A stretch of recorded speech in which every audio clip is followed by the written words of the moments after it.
Maple Leaf, we're back once again for Let's Play Night in the Woods. How are you this fine evening? We're recording this one a little later in the day than we normally do, so I guess I'm kind of tired, but I'm told that this is the final episode that I'll be doing a commentary in. That's correct. For those of you not in the know, well, rather not. Of course, you're not in the know. Because the thread had decided on certain hangouts with people, like B and Greg and all that they voted on. We didn't hang out with Greg and B for once, like in the entire game. And what I thought of doing for these bonus episodes was to basically let Maple go a little bit, like B, and take up another friend of mine to pick up the slack and make comments on Greg's videos. So yeah, Maple Leaf, you're fired. How I choose to interpret this is that B is like my character in Night in the Woods. Absolutely. And I'm okay with that. B's pretty cool. You know, actually, I'm pretty confident in saying that I think the B route is the canon route for this game. And I think you'll see why when you get to see my friend's, his name is Antinomy, when you see his videos, you'll be like, yeah, May hanging out with Greg, not quite so hot for either of them, you know? In any case. What is your friend's name? Antinomy. His screen name, Antinomy. Oh, and that's a screen name. Yeah, okay. Yeah. I was gonna say that's quite an exotic name. No, he's not that exotic. In any case, in today's episode, we're actually hanging out with Germ. This is another weird autumn edition. In the past, Germ only had 2 hangouts with us. We hung out with him once to go to the parking lot, and he showed us his, I guess, not quite pet possum, Rabies, but he introduced Rabies to us. And in this particular hangout, this third one, he actually invites us to his place, which is pretty neat. And we get to find out a lot about him. Like, this weird kid has a family. He's got sisters and brothers, or had a brother. And, you know, he actually comes from somewhere.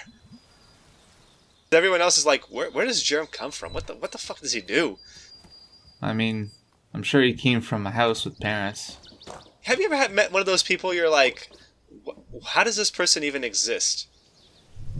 You're like, they're so weird or out there that you're like, you could not have had a normal, you know, biological mother, father, growing up thing because you're just way too out there.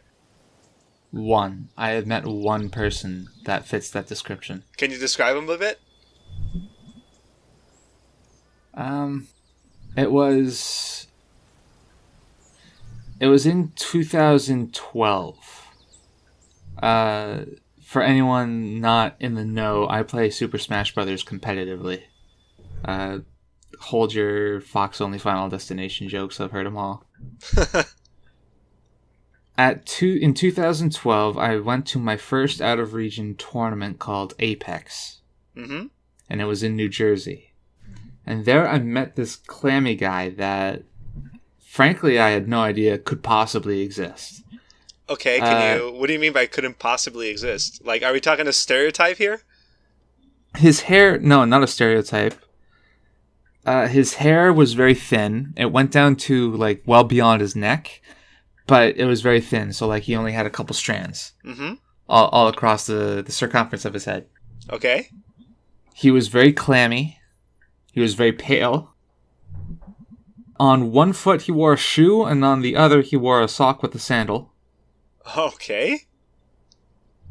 He wore 2 t-shirts, but, not one on top of the other. It was 2 of them ripped in half and then sewn together. Alright. He held a controller. I don't really want to make too much fun of this because, this is just how he plays the game, but he held the controller, with a claw grip, which is not really how you play a Nintendo game at all. If you've seen a GameCube controller, you know how that looks. Okay, yeah. And finally, when I played him, and our match was over, and I won by the skin of my teeth. Despite his looks, he was actually a fairly solid Snake main. Okay. When I shook his hand, he had easily the limpest grip I had ever felt, and he was ice cold. Jeez. That dude does not sound normal. So that's your story. I don't think I've ever met anyone quite like that. That is my story. I have met one person that meets your description. Well, that's this game's Germ, I suppose. He's your Germ. I don't know, this guy that I'm talking about, he was extremely, I guess asocial might be the best word for it. Okay. He did not speak to anyone for anything. Like, the only interaction that I had with him was sitting down with him. I asked him what stage he wanted to go to. And then at the end of the set, we shook hands. That was the whole interaction that I had with him. Well, he's stuck in your mind, that's for sure. Yeah, he definitely made an impact. So, to bring things back here, we're talking to Germ's grandmother, who the mother of Germ basically said, oh, this is what this is about? Okay, well, this is on you. And this lady is not very nice. She's saying that May is sturdy, May is a bit problematic. She's being kind of a bitch.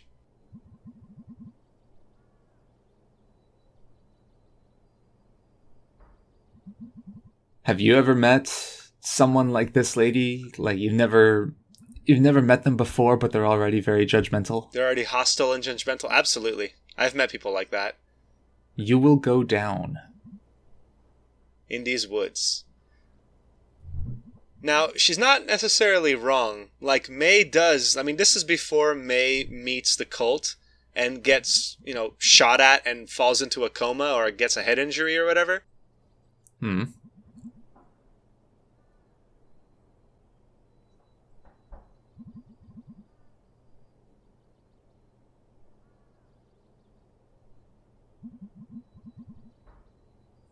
Have you ever met someone like that, Maple Leaf?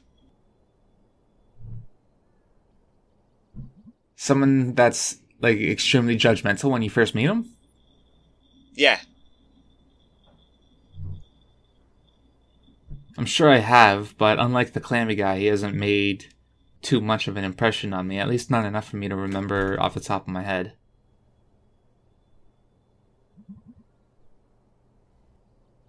And already May's saying, you're not a psychic, you don't know me.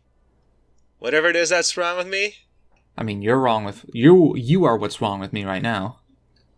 Yeah, well, I'm not just an effing shelf for my problems to walk around in, which is a good answer, May. I like that. I like you basically going to someone else and saying, how dare you judge me? You don't even know me, It's like, you can't read me out of that. Although May is pretty... I guess she is getting wee bit upset on this old lady. You can just walk away. You can just be like, yeah, okay, whatever, old lady. Just walk out. Although in this particular game, what we know as reality is not quite as it is, Well, even then, you say that if someone is disrespecting you like that, you could just walk away, but have you ever really done that? If someone has disrespected you, do you just sit there and then just give them the cold shoulder? Do you not say a single thing back? I've had moments where I've actually just been like, I just snorted at them or shook my head and kind of rolled my eyes and just walked away, yeah? As if to say, yeah, okay, keep talking. I'm not listening. You're not getting me, you're not getting me down or anything like that. I'm not falling for your bait. I'm not quite that type of person. If someone comes up to my face and disrespects me like this old lady is.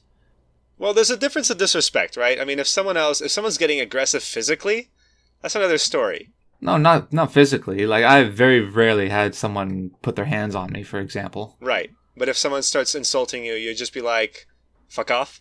Yeah, like if something. Even if it were this old lady and she came up to me and said what she said to May, that, like, you've got a dark spot on you, you're gonna fall in the forest or whatever, like, you're a bad person, like what this old lady just implied that May is. If it were me, I wouldn't go on this big old tirade like May did. I'd at least tell the old lady to fuck off. Yeah, just F off, old lady. I'm not here to listen to your back talk. Although, to be fair, she did say that May is deserving, she's getting trouble 3 times as much as she deserves. And May does deserve quite a bit of trouble, but it's almost as if to say, yeah, you're not quite a good person, but there's a level of trouble that you should deserve to get, and that's sad if you get more than you deserve. Because it's not May's choice to have the dark spot on her from the monster. But anyway, trampolines. Do you like trampolines? How often have you gone on a trampoline? Actually, more than you might think. I don't have a trampoline or had a friend who had one, but I've been visiting friends of friends who had them, and I would just be jumping around and leaping, doing front flips and back flips, and cracking my neck on them. Oh yeah. But I've always had fun with trampolines. And you? I've had a couple friends that have had trampolines. Was it worth keeping them around as friends even if they weren't that good? I didn't honestly go on the trampolines that often, even though we were friends with them. I was friends with them. Doesn't mean I didn't use them every now and again. They're pretty fun. The best, it's really fun in a weird way when you jump on a trampoline for 5-10 minutes. Yeah. And then you get on the ground and then you start jumping on the ground. Yeah, you just automatically, your body's just it's just like when you've been walking for a long time and I've had that when I'm walking on a treadmill, and when I get off, my legs want to keep running on. And I'm like, no, stop, don't. Even though my body's tilting forward, already getting ready to keep going.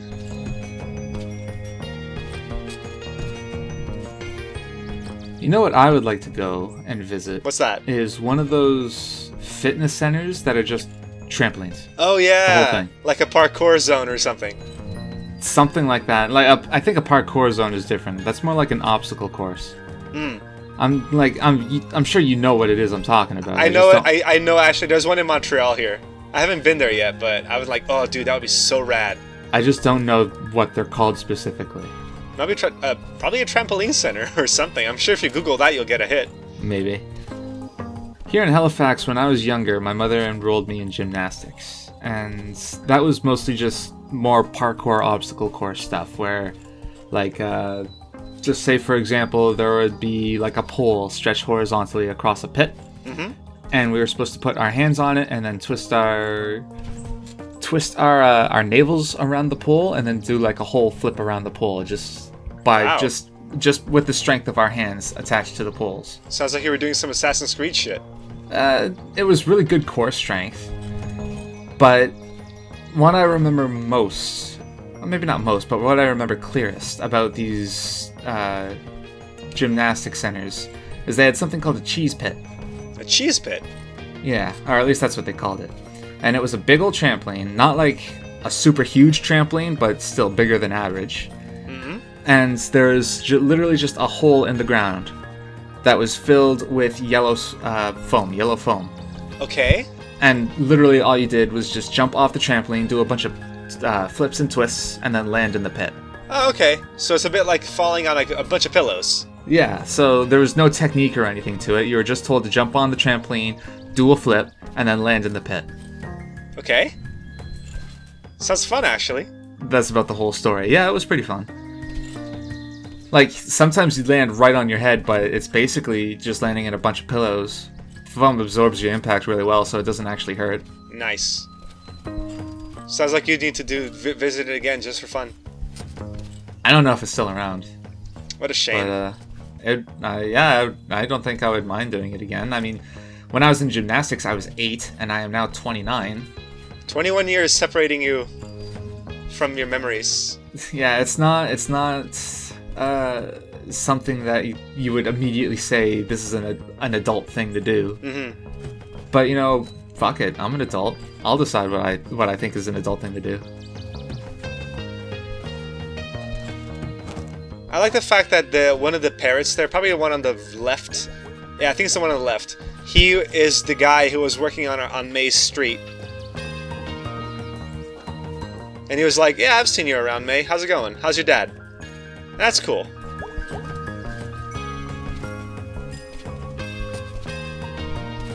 Dinner time. This is a pretty relaxing scene. Just something normal for once, right? It's just May and Germ just jumping on a trampoline and having fun.